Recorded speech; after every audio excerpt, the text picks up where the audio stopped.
Hey everyone, welcome to the Restorative Reading and Writing for Wellness podcast. I'm Stephanie, a book-loving, notebook-hoarding reader and writer on a mission to change lives one book and one notebook at a time. On this podcast, we explore the power of books and notebooks as tools for wellness. Reading and writing can help us feel better and make life better too, and I'll show you how I do it. You'll find episodes exploring the research behind reading and writing for wellness, practical strategies to embrace your own restorative reading and writing, and you'll meet authors and special guests who help us take inspired actions in our own daily practices too. So grab a notebook and your TBR list and let's dive into today's episode. Hey everyone, welcome back to another episode of the Restorative Reading and Writing for Wellness podcast. I'm Stephanie, and I'm so happy you are here to talk again about all things books and notebooks with me. Now, before we jump into today's episode, I do want to report that I had my very first Sunday planning session as intended.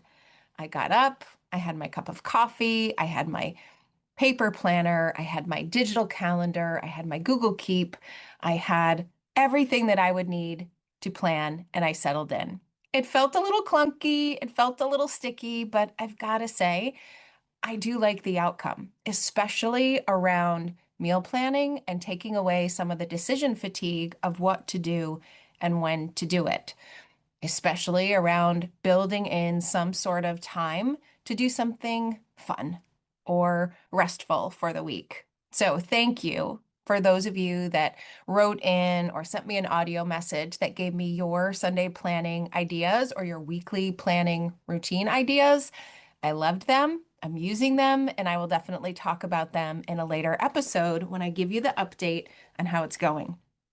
But today we are talking about something else.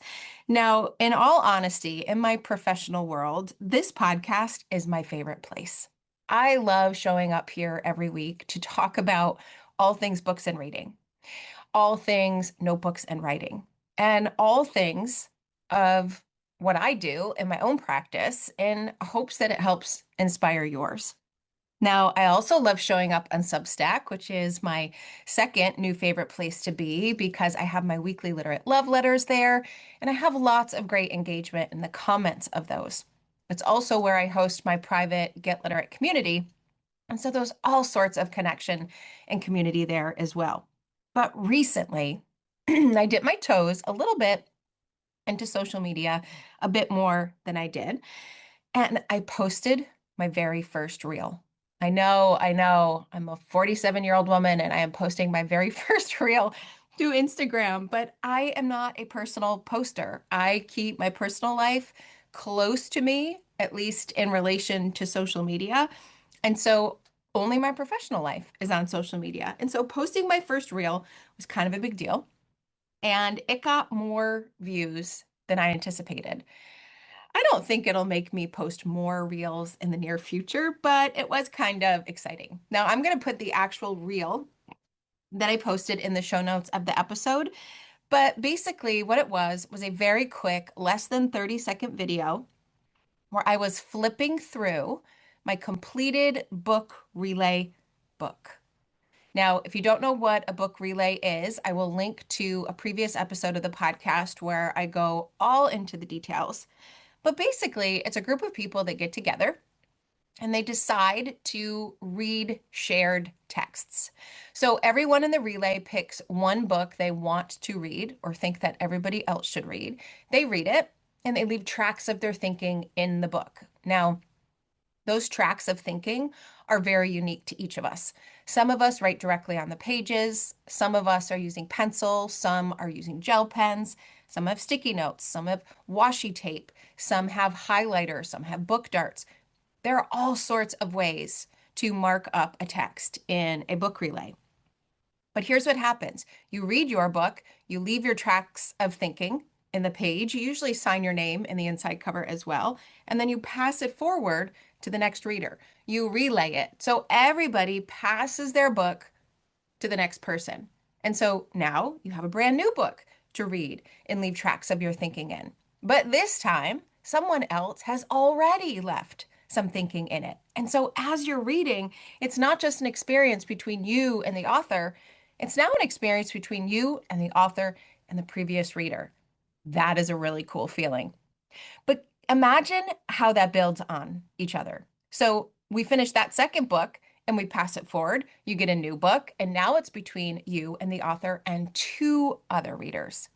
Now, there were 8 people in my book relay group. So by the time you got your own book back, it was gorgeous. It was filled. It was just so filled with thoughts and reactions and notes and little cards and all sorts of things, bookmarks that people left in the book to show that they were there.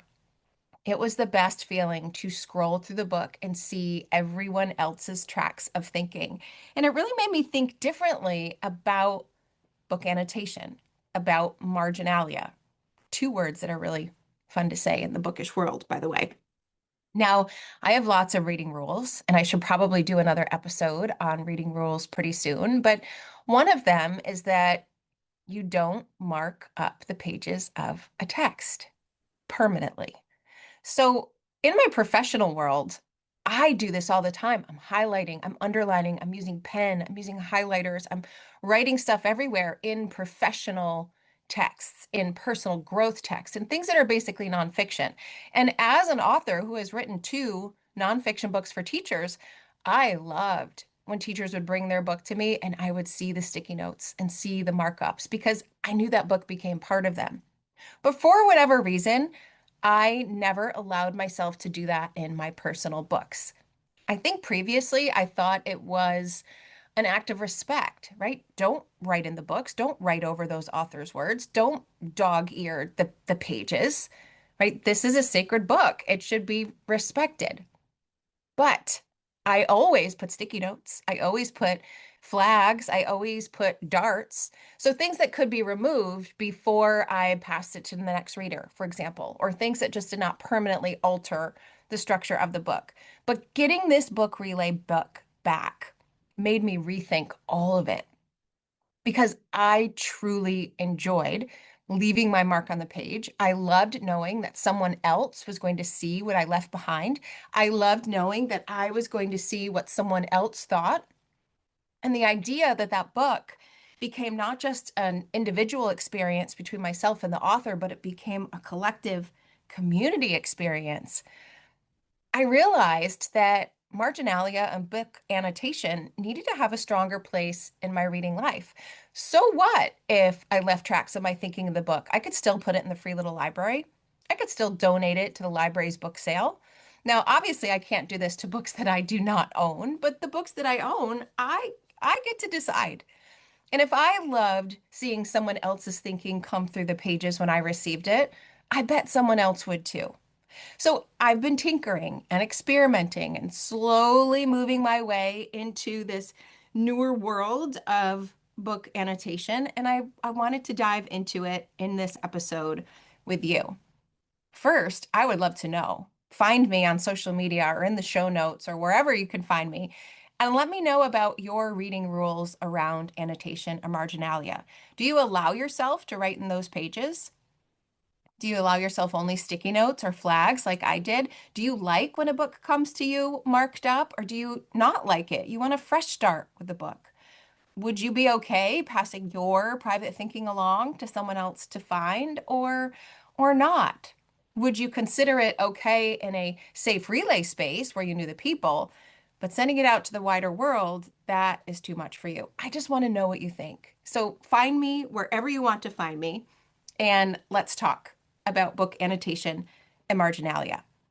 So let's first start by defining annotation and marginalia, right? There's something just so wonderful about white space in a book. Right now, I loved that white space, even if I didn't plan to write in it. And Elena Brower has a new book coming out called Do Nothing, and she purposely put lots of white space so that we are invited to share our thinking on the page. These margins, like they're sacred, right? It shows the idea that this is just not white space in a book because we should have a certain margin. It's an invitation for us to become part of the page. At least that's where I'm arriving at now. And it's not analysis, right? It's not underlining your vocabulary words or highlighting the things that you need to remember for a test later on, like good old-fashioned note-taking might be. It's connection with the text. It's connection with the author, connection with the characters. It's just connecting to the page. So you can't get it wrong at all. It's just showing up on the page in whatever is coming through your mind so that you can leave that as documentation, right? So it's shifting from just reading, and I'm putting that in air quotes, to reading to be changed, reading for reflection, reading for transformation, right? Every little thing we leave on that page, whether it's a note, an underline, a doodle, a symbol, anything, that is evidence of our growth. It is evidence of who we are and where we are and what we are at that moment of time and where we want to go and where we are going based on the things that we underline, the things that we note, the things that we stop and examine. So, book marginalia and book annotation really is an invitation to have a deeper connection with the text. Now, why is book annotation and book marginalia restorative? Well, that's a big reason, right? Because if we want our reading to help fuel our physical and cognitive and mental minds, then we need to show up and we need to be present. So, book annotation helps us slow down. We're not racing through the book, we're not rushing because we only have 5 minutes. Annotation and thinking and reflection requires presence. We have to stop and notice when something is knocking on our door to think about. We have to actually take the highlighter out or the sticky note out and take the extra 30 seconds to do it. So it's turning reading into this active yet mindful practice. And certainly those are things that we associate with a restorative practice. Now, it also does something our therapist or our psychologists might like, which is externalize our feelings. Writing our reactions, what we're thinking in the margins, helps us first to check in with ourselves. What are we feeling, by the way? And then put it on the page and acknowledge it.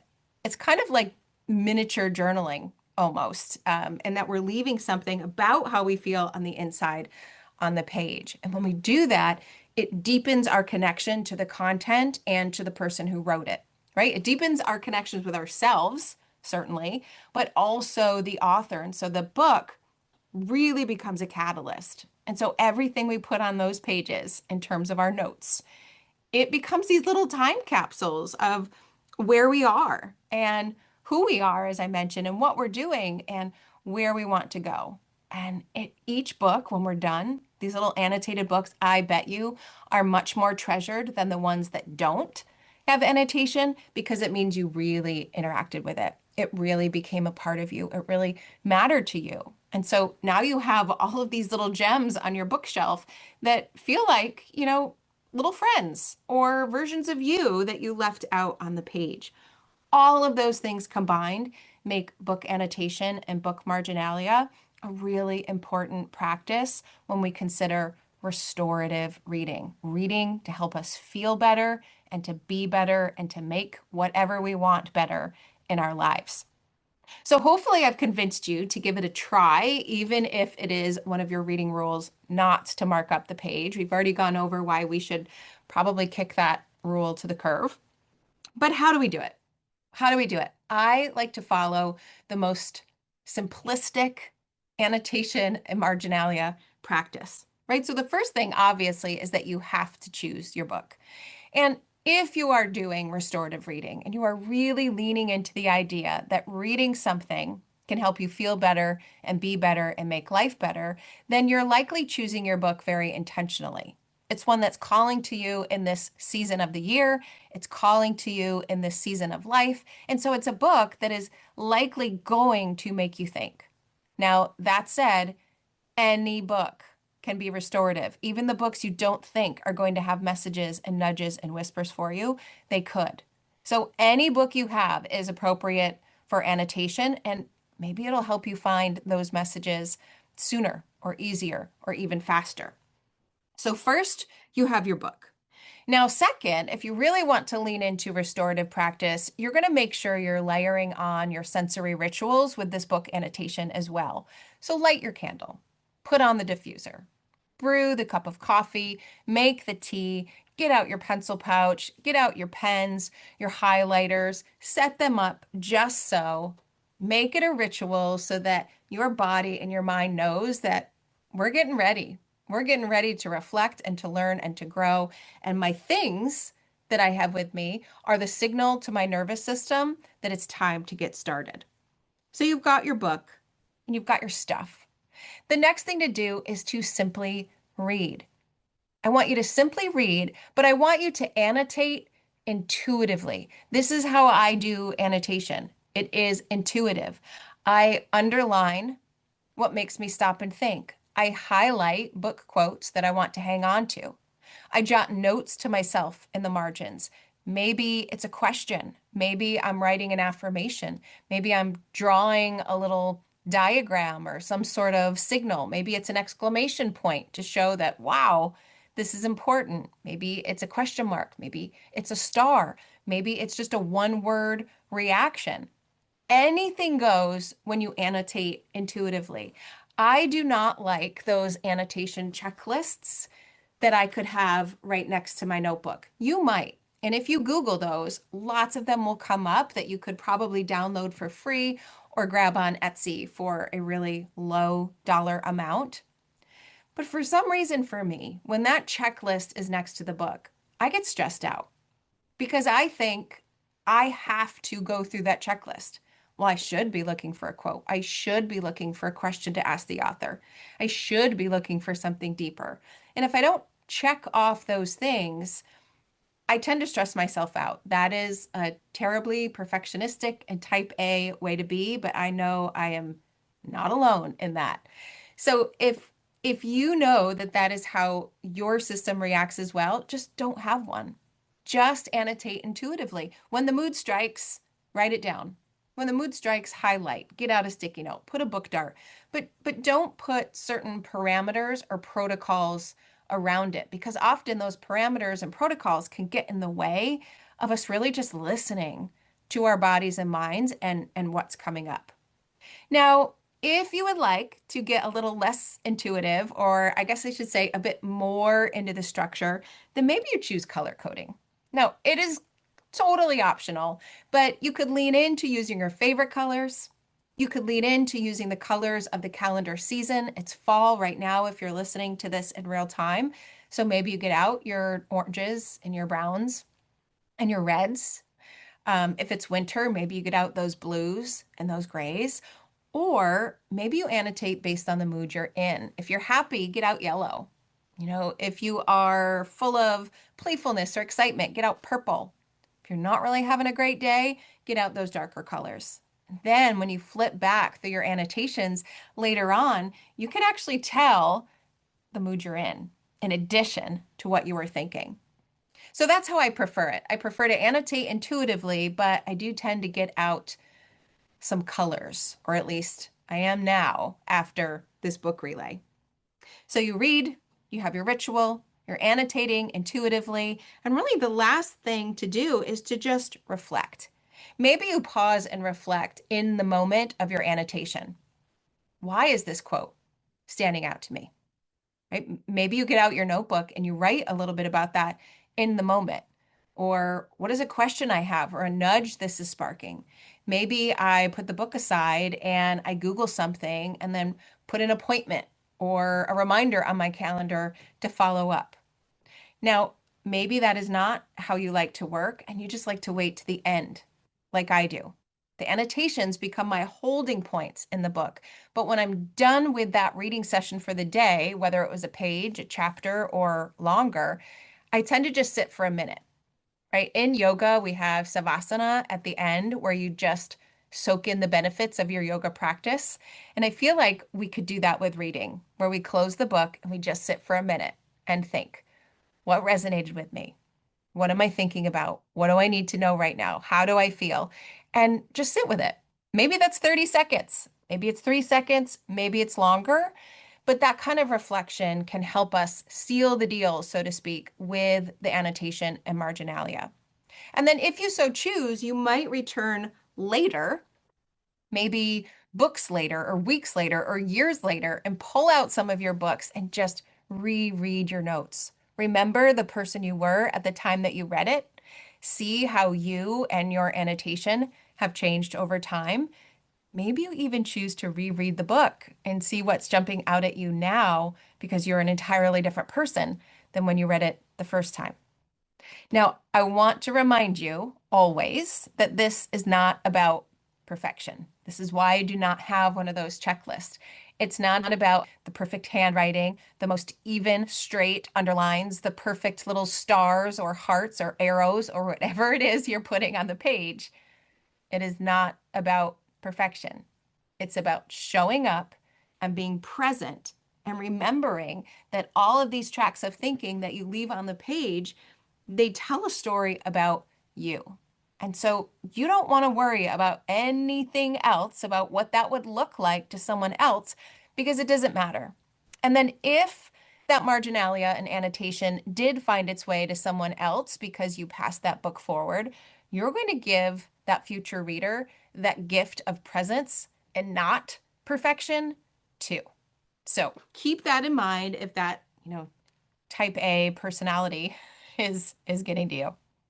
So to wrap up, I love thinking about book annotation and book marginalia as a way to meet yourself on the page and meet yourself between the lines. It's a connection and a conversation between you and yourself, between you and the author, between you and whatever content or characters are in the page. And I just feel like it puts this different level of energy and magic into the reading experience. And I love thinking about it that way.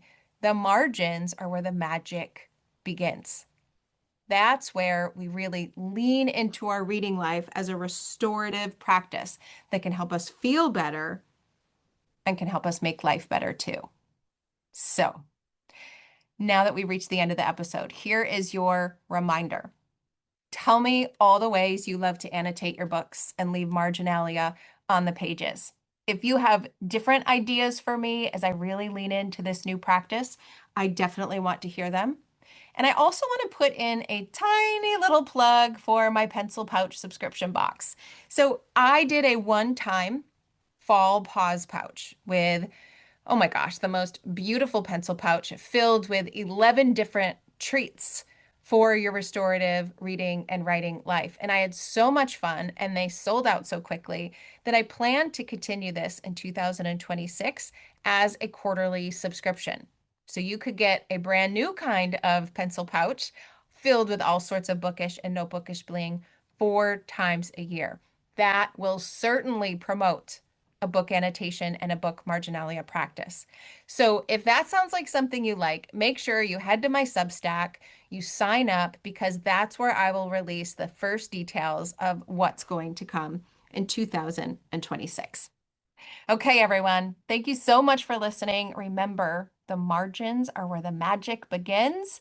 And so I urge you to give book annotation and marginalia a try this week. And of course, let me know how it goes. I'll see you in the next episode. Thanks for listening to today's episode of the Restorative Reading and Writing for Wellness podcast. You'll find links to all of the books, resources, and ideas mentioned in the show notes and at alitlife.com. And if you want more, you might like to join my Get Literate Substack community. There, you'll find additional inspiration for your reading and writing life, like bonus podcast episodes, book calendars, monthly book clubs, notebooking inspiration, live events, giveaways, and much more. It's only $5 a month, and you get instant access to all of the previous content, too. You can learn more at getliterate.co. But there's one more thing. If you love what you listened to today, please take a moment to rate and review the podcast, or take a screenshot of the episode and text it to a friend. This helps the podcast grow and builds our bookish and notebookish community, too. Thanks for listening, everyone.